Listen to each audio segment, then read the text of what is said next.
Maswerteng hapon po mga ka-STL natin sa Bulacan.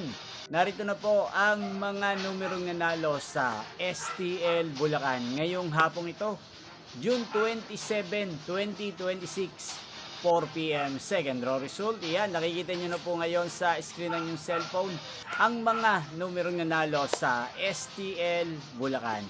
In exact order po yan. At kung maswerte namang natayaan nyo po ang mga numero niyan kanina, congrats po sa inyo.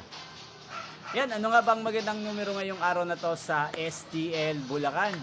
Para po sa akin, bet kong mga numero 5 at numero 23. At ang pangalawang kombinasyon na bet ko sa Bulacan ay numero 28 at numero 23. Sanang mga yan ay manalo po sa third draw sa STL Bulacan. Maalin man po sa dalawang kombinasyon na ibinigay ko ngayon lang. Yan, inyo pong napanood ang resulta ng STL Bulacan sa channel na to, Roderick Hernandez TV. Muli nyo pong mapapanood ang resulta nito para sa third draw mamayang 8 p.m. dito po sa channel na to. Thank you for watching.